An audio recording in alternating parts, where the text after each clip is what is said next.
Today's video, we're going to be talking about the Dell Dimension XPS T700r.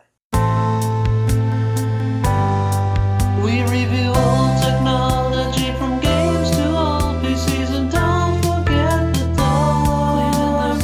Get ancient electronics, we cover it all.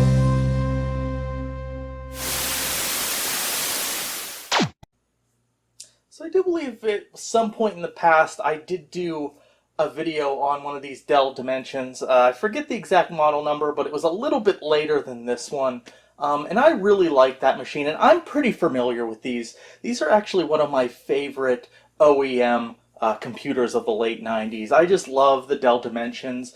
I love the cases. They're nice. They've got some style to them, but they're not too out there. And they're usually pretty solid machines. They're pretty well built as is, but they're very easy to sort of pimp out if you want to turn them into like a high-end gaming rigs, or kind of like configure them to your liking. I guess they were kind of considered Dell's sort of high-end. I believe that maybe they were actually their high-end kind of gaming computer offering. These sometimes they can be configured pretty high-end. It's not unusual to find, Voodoo 3s and GeForce 256s in certain models of these. So they're pretty nice machines. This one specifically, not 100% sure on the year, but judging by the components and research online, I believe this specific model is about from 1999. Again, with these Dell Dimensions, I like the size. They're towers, but they're not too chunky. They're actually pretty thin. It seems like a small thing, but it actually does end up, saving space on the desktop or on the floor, and or wherever you set this thing up. So yeah, we got two full bays here. Usually these come with a CD drive. Late 90s, of course, that makes sense. But you could put whatever here in this bottom one. And then we have two 3.5 inch, and then we have this kind of built-in bay for your floppy drive. Obviously, it's a 1.44 megabyte floppy drive. Pretty nice. I'm usually not a big fan of these like slots that are built in, but it works. It's pretty nice. Power button. Power LED is actually on the button. Hard drive activity light, and there's your nice little reset button. And this is the XPS T700r. Pentium 3 in there. Slot 1, we'll take a look at that in a minute. This case itself, pretty good shape. Has a couple scuffs. I tried to kind of sand these out with Magic Eraser, but the texture on these is kind of, it's not like smooth, it's a little bit rough. So sometimes if you got like a scuff, it kind of like really gets in there. Not too bad though, you can hardly notice at this point. Kind of a vent right here across there. I do like the style of these. It's not just like a flat plane. And this one does have a little cosmetic issue right here. The plastic is cracked, and it looks like a little chunk fell off or broke off, and then you got a couple cracks right there. Not a huge deal.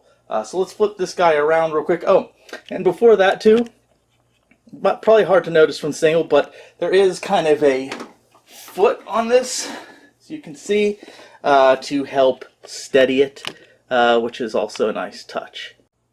Alright, so here is the back of the machine.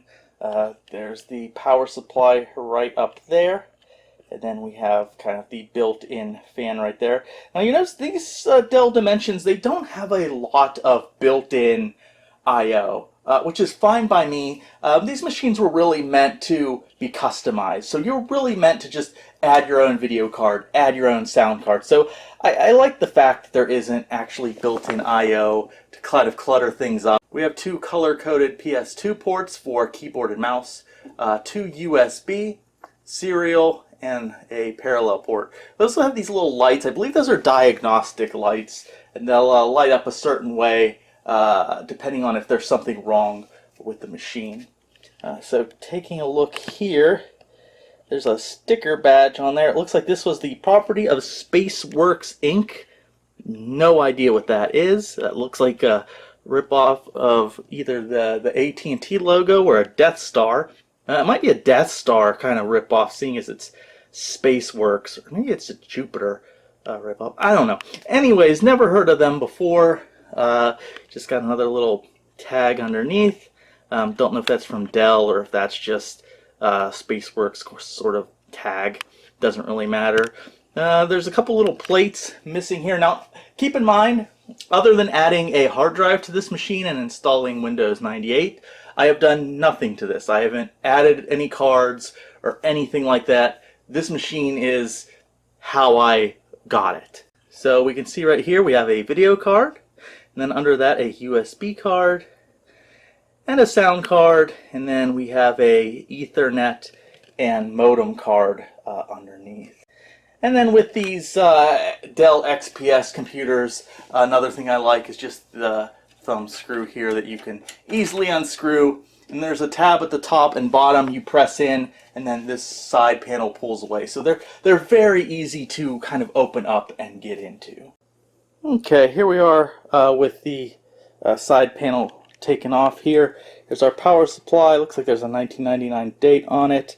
So here's our bays up here, CD drive, floppy drive, and then this is a hard drive I added. It's from 2001. It's a Western Digital. I believe it's 120 gigabytes. It's a little bit large, but I'm not really going for a period correct build here, so I just wanted to make use of a hard drive I had sitting around. Let's take a look here. The one thing with these XPS systems is I do believe this is like a proprietary power setup.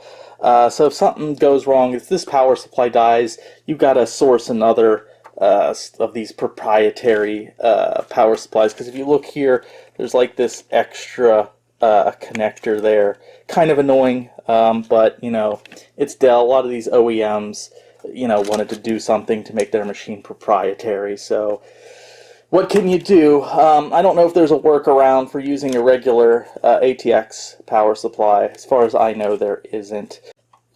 So we have our floppy connector right here and our two IDE connectors. Here's the RAM. I believe this can take up to 768 max of SD RAM. Two different sticks in there. Again, this is how I found it. These are two 128 megabyte sticks. Looks like different brands.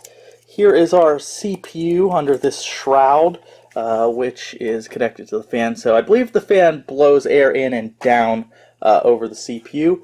If you couldn't tell by the model number, this is a 700 megahertz Pentium 3. So that's a pretty decent speed for a Pentium 3 in the late 90s. It's 700 megahertz. It's no slouch. So taking a look here, what we have in here. Various cards. I'm going to pull these out and then we'll take a look. Really mostly interested in the video and sound card. The USB card, those are dimes a dozen, and you know, modem and Ethernet cards, who cares about those really. But yeah, there's our chipset, 440BX. So yeah, let me disassemble this thing a little bit and we'll take a look at some of these components. So here's the board with you know, all the cards removed. I took the shroud off here. Very dusty, as you would expect. I don't think this thing was, you know, cleaned. Looking at the cards and stuff, I'm pretty sure this was probably just like a business machine. It seems pretty stock. Like once it was bought, it was never upgraded or anything like that. So here is the CPU. It's a little. I don't think I've seen this kind of. This looks like a very basic heatsink. I mean, I really wasn't expecting much. You've got your fan here and that shroud. It just blows air down and over it. But it's just a very, I don't know, it just seems like a really cheapo heatsink. So as I said earlier, this is a 700 megahertz Pentium 3. It's no slouch. Not a lot on this board. It's a pretty simple board. Of course, that makes sense. Not a lot of I/O built into it. Right here, I noticed, I believe that's one of those Sound Blaster links. I forget exactly what it's called, but if you have a PCI sound card, if the sound card has the right connector on it, you can connect it to this and it will increase compatibility in DOS. Not really super useful since you do have one 16-bit ISA sound card, so you know, if DOS is really a primary concern for you, you're probably just going to use a ISA sound card, but it's still nice to have that option. I've got the CMOS battery. Not much else going on here. AGP could be ×2. Alright, so let's look at the cards. Alright, so first off, here's our RAM. Looks like PC100. I might just swap out the RAM. I'll probably go with 256 or maybe 512, just to have like matching RAM sticks rather than these two random ones. But this is what came with the machine. So one of these was probably original, and then they probably upgraded it a little bit and added an extra 128 megabytes. At least that's my guess. I'm not going to take too long going over these cards. This looks like your standard. This looks like your standard kind of modem card.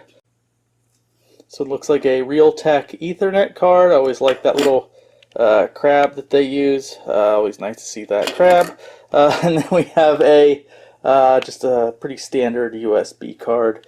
Looks like an Opti card.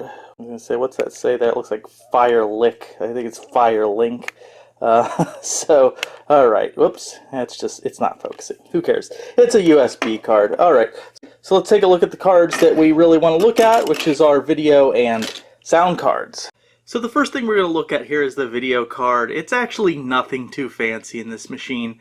It is a TNT2 M64. So the M64s are kind of like cut down TNT2s.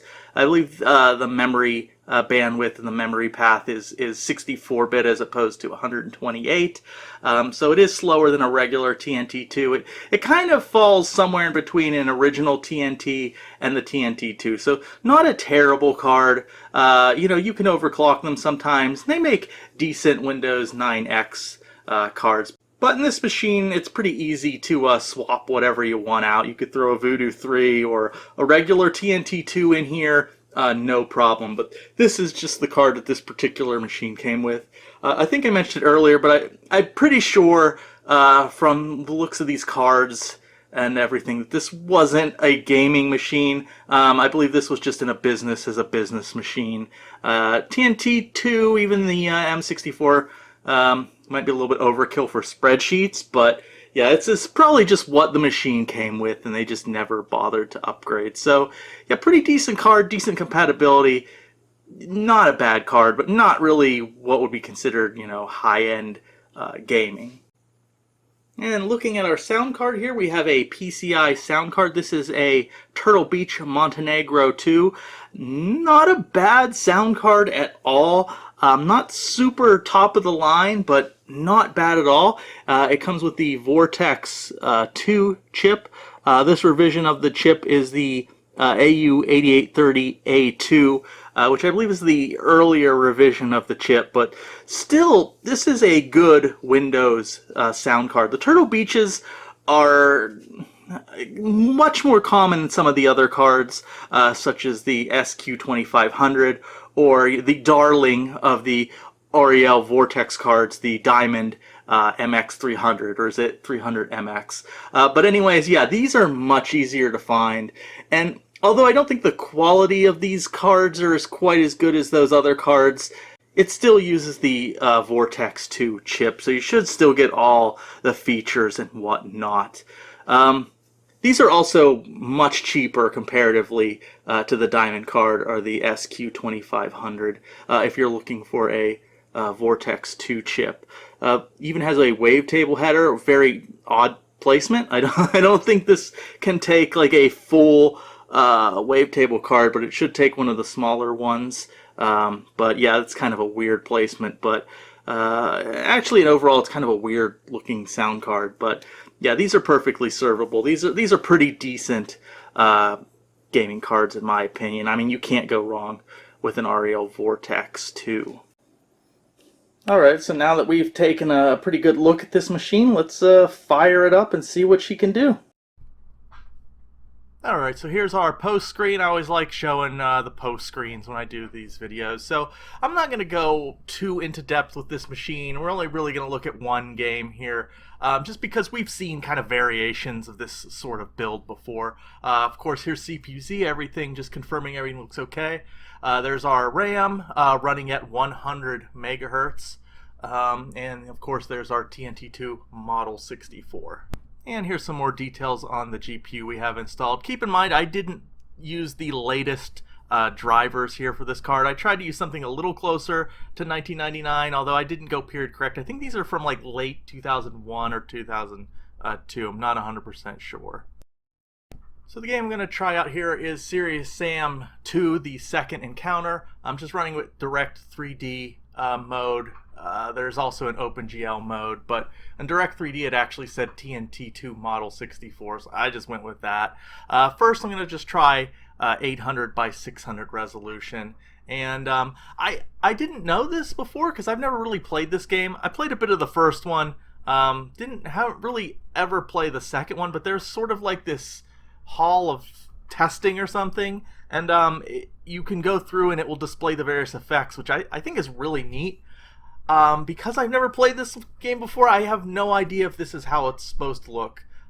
Those arches look a little weird, like completely black like that, but honestly, I don't know if they're supposed to be like that, or if there's supposed to be some different texture, so I have no idea if those are looking correct. But yeah, this game's kind of neat. Like I said, I've never played this game, so I didn't really know this was something you could do. But yeah, you could go into this hallway and you go in, like there's basic texturing and it looks like it's working, and as you go down the hall, there's just different effects that you can try out with, you know, whatever card you're using. So this room here tests the fog effect, and we can see something here. It's not very heavy. It's kind of a light fog, so I actually don't know if that's how it's supposed to look. As far as I know, the GeForce TNT2 does not support fog tables. I don't believe NVIDIA supported fog table effects in their cards until the GeForce 256. So I'm not sure what it's doing there, or if that's how it's supposed to look. It does look like there's some kind of fog. There's a haze room too that looked like there was a kind of haze. So maybe it's a different kind of fog effect it's using to make that fog effect, but I'm not a real technical guy, so any of you people watching the video, let me know in the comments, is it rendering the fog in a different way, or is it a driver thing, or is that how it's even supposed to look? Alright, so here's some more Sirius Sam II, the second encounter at 800 by 600. Keep in mind, I am not the greatest at this game. And I mean, it plays okay at this resolution. It's playable. It's not the smoothest experience I've ever had, but it's perfectly playable. I do kind of quickly switch it here to lower resolution just to get a little bit smoother image going, but it really is completely playable, at least in my opinion, at this resolution on this machine.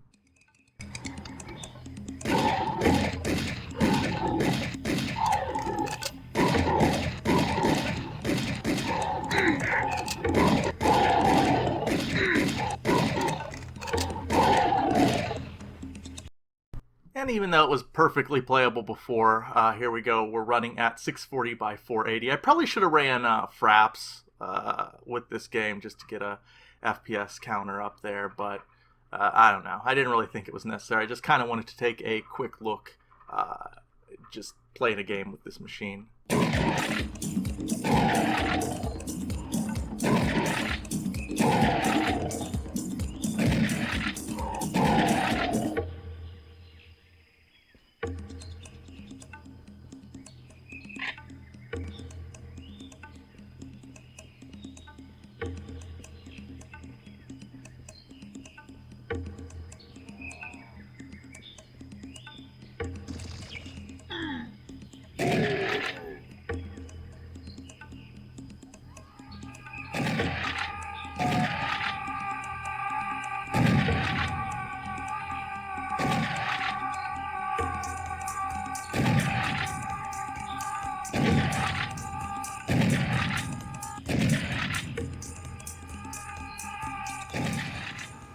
So what do I think of the Dell Dimension XPS T700r? Well, I've made no secret of it in the past, including the beginning of this video, that I really like the Dell Dimension XPS series.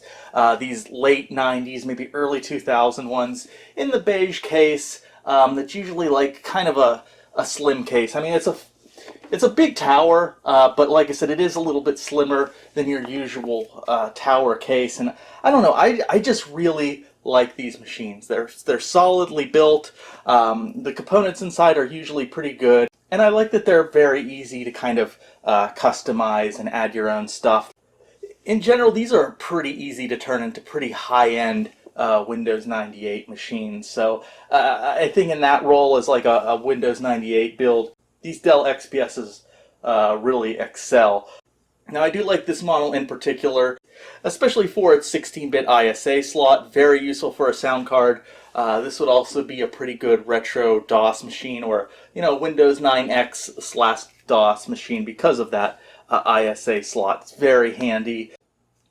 The 440BX chipset in here with the slot 1, it's a solid chipset from Intel from the late 90s, and it's just, this machine potentially can make a great Windows 98 build. So if you see one of these, if you see any of these beige Dell XPS machines, I'd pick it up if the price is right. But then this model in particular, and you're going to get some variations. The number really specifies the speed of your CPU, your Pentium 3, so you can see if there's probably going to be a sticker, like, it's a Pentium 3, and then like T700R, it's a 700 megahertz, T800R, it's an 800 megahertz. You get the idea. So yeah, these make great machines, and also you're not stuck with the speed. The CPU's pretty easy to swap out, so don't let that hold you back either. Again, if you see one of these guys, price is right, pick them up. They make great retro machines. So, thanks for watching. Hope you liked the video. If you did, leave me a like. Always love comments, so if you have any experience with this machine or any of the XPS series, really, just leave us a comment. Love reading them, and I'll see you in the next video.